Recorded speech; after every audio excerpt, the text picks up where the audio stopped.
What makes a car truly special? Well, it's got to have amazing acceleration, awesome braking, and incredible grip. It certainly doesn't hurt if it's made in Italy or if it's in my favorite color, bright frickin' yellow.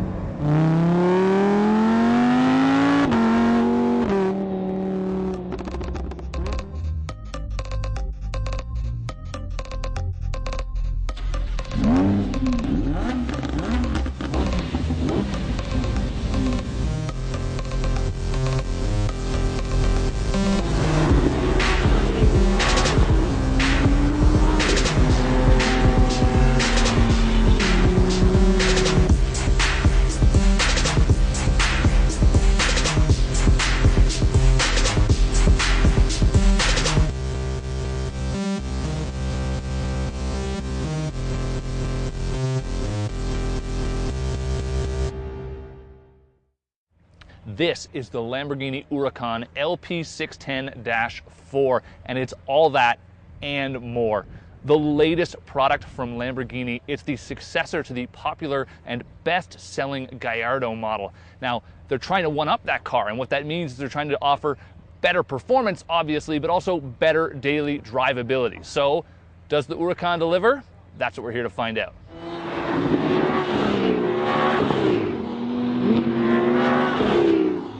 So let's get right to the sexy stuff. The question here isn't, is the Lamborghini Huracan awesome? The question is, just how awesome is it? And I can tell you the answer is shitloads. You'd be mistaken in assuming the 5.2-liter V10 engine behind me is just a carryover unit from the last Lamborghini Gallardo. This engine has been completely reworked. It's got better responsiveness, it makes 50 more horsepower, and it's just an all-new mill when you come right down to it. In a world of turbocharged engines, I have to hand it to Lamborghini to sticking to a naturally aspirated setup. It's so responsive, and frankly, it's exhilarating. The throttle response is just so good. And then there's the sound. I mean, if the Germans and Austrians have given us classical composers and England's given us the Beatles, well, the Italians have given us this.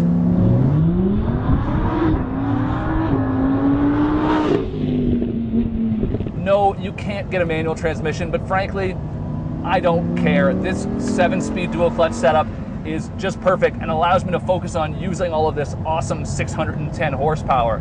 I will say it's not quite perfect, and while this 7-speed dual clutch unit is probably the same one that's in the Audi R8, well, Lamborghini certainly didn't get the same shift logic.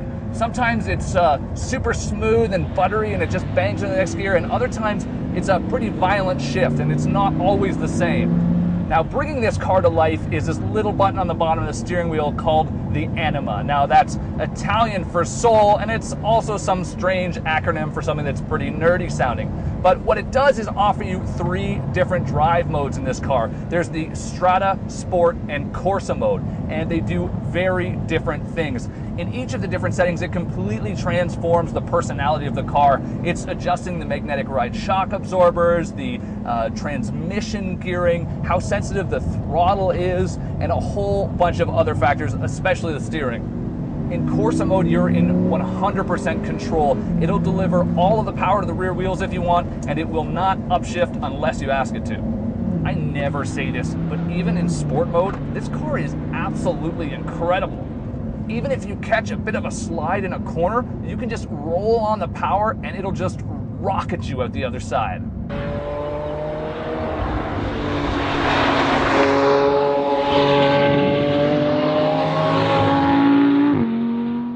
So those driving impressions are a lot of fun, but what we really need here are some real statistics, and this car delivers big numbers. Powering the beast is a 5.2-liter V10 engine, making 610 horsepower and 413 foot-pounds of torque. It'll do 0 to 62 miles an hour in 3.2 seconds and blast onto a top speed of over 202 miles per hour.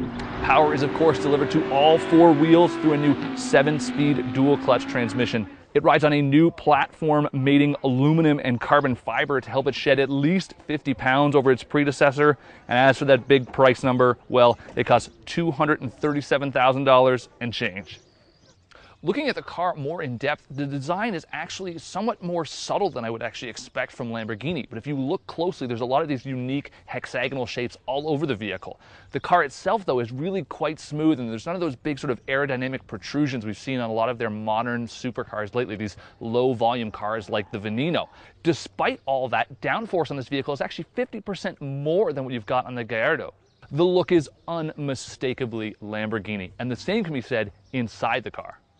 Like the Aventador, there are full digital gauges with a 12.3-inch display screen right in front of your face. It's got some really cool graphics on it, very fighter jet inspired, much like the rest of the cabin. I mean, look at this, these cool toggle switches up on the top, and down here there's this awesome two-stage ignition that you have to flip up before you turn it on. Those hexagonal design cues from outside the car are everywhere inside as well, all over the dash. We've got the air vents right in the middle of the steering wheel and all kinds of designs right through the center console. If I have any critiques about the interior of the car, it's that these buttons on the dash really look a bit too much like something out of an Audi, and there's good reason for that. Audi actually owns Lamborghini. The benefits of that, however, can really be seen when you get this car out on the open road.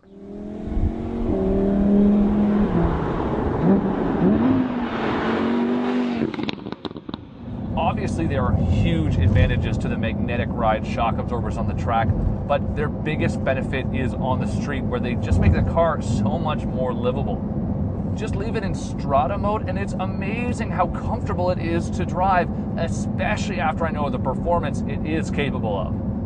But easily the single biggest improvement when it comes to day-to-day driving is the car's dual clutch transmission. The old single clutch unit on the Gallardo was really jerky, and this car is just so smooth.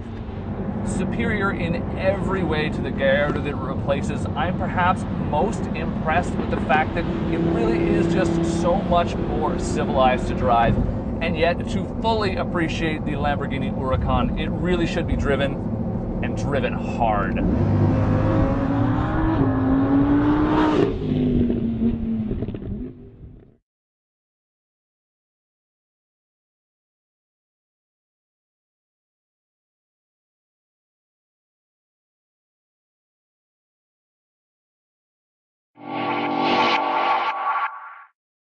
What makes a car truly special? Well, it's got to have amazing acceleration, awesome braking, and incredible grip. It certainly doesn't hurt if it's made in Italy or if it's in my favorite color, bright frickin' yellow.